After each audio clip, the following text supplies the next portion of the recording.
Hello, students, and welcome to week one of the Foundations of Business. This week we'll be talking about chapter one. As mentioned in past correspondence, reading each chapter is important to get introduced to the topics we'll be studying throughout the course. The chapters are short but have great information.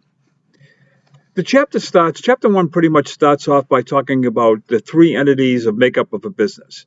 You have your initial owner, the business owner, the person with the concept, or the person that would particularly, could be purchasing a business, however. And then, of course, you have your employees that you need to work in the business. And thirdly, you have the customers that would buy your product or service. And so most companies are set up to make a profit. However, some companies are considered nonprofits.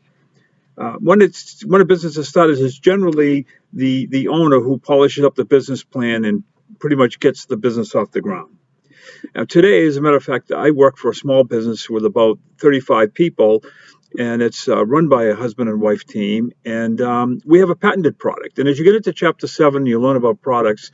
You'll learn that one way to start a business is to come up with a concept, an idea, and having a patented product, pretty much gives you an added edge in the marketplace because people can't necessarily just copy what you have. You have the patent protection, and we'll get into more of that as we go forward.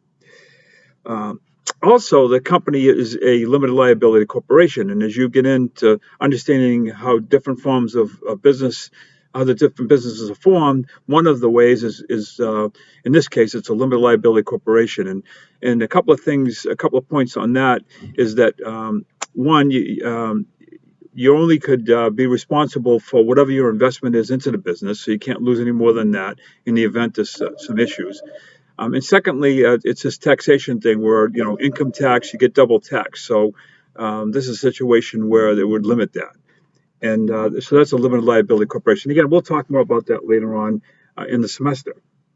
And so next we need every company needs some sort of organizational structure, right? So you need a management team, you need some visionary people, people that say, hey, this is the purpose of what our company was formed by. And basically this is pretty much the direction we want to take the company. And so you need leadership for direction. You also need an operations team that pretty much takes what they call imports and translates them or converts them to outputs, meaning, you got land and building and you got manufacturing process and those kinds of things, raw materials and things like that. So, they're responsible for some of that marketing to market, to understand, who's your target market and work on those kinds of things. And we'll learn more about these things as we go forward in through the chapters. Businesses aren't run as little islands. They're greatly impacted by external outside influences. So there's a number of factors like the state of the economy, government, consumer trends, and public pressure to be a good corporate citizen. So all these things surround businesses that say, hey, look at, I have an image to polish up here to maintain a good standing and be able to thrive in whatever industries we're in. Looking at things today in the U.S. economy, it's been strong, although there's some disjointment on the parties, a little bit of unrest here and there, and the consumer trends are changing. I mean, there's new markets coming up, and especially due to technology deployment. So as mentioned earlier, most companies are set up to make a profit, and to achieve a profit for product or service, you need to be able to establish adequate volume. You need to be able to have a cost structure that supports a profit level. And so you'll learn a little bit about break even, and that means basically that the level of price that you're selling and to the volume, the accepted volume of how much people are willing to buy, pretty much determines what they call a break even point, a point at which then you start making profits. So all your costs are covered. And again, we'll get into a little bit of that as we go forward.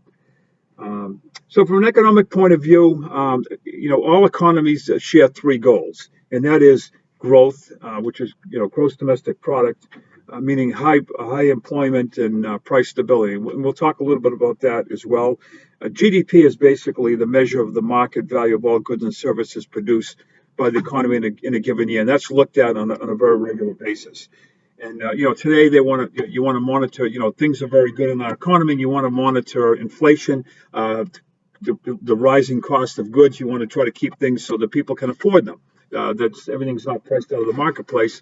That will cause havoc with our economy. As mentioned today, we have a thriving economy. People are buying. And we mentioned this thing about the inflation part.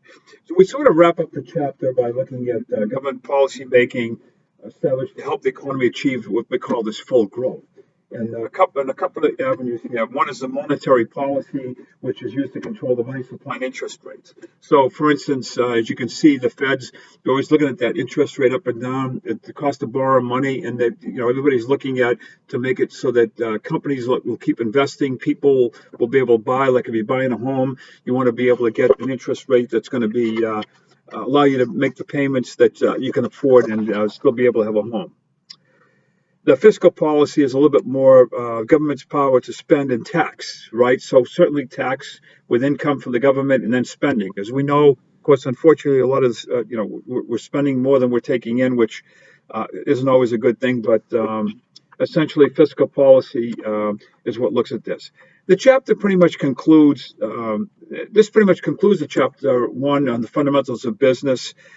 Uh, Please take a few minutes to read. At this point, you should have better understanding how a business is formed, the main participants in a business, and the external forces. Again, we're companies on an island by themselves, that there's a bunch of external forces that are looked at. So as we close week one, please make sure read the textbook chapter. It's short, it's good reading, and it's full of good information. Two, post on the discussion forums on the online thing. It's nice to hear from people's opinions and post amongst each other and get your feedback from each other. Complete the online assignments, and most importantly, provide any feedback. Each week I have this weekly feedback forum, and I encourage you to be able to go ahead and bring up any points. So something you don't understand, something you want to share, the comments you want to make, things that you'd like to see changed week to week or whatever, feel free to reach out. This is your class. This is not about me. I'm here to help you gain the understanding, gain the knowledge of the topics, and try to bring the real world into it. So reach out to me and enjoy the rest of the week.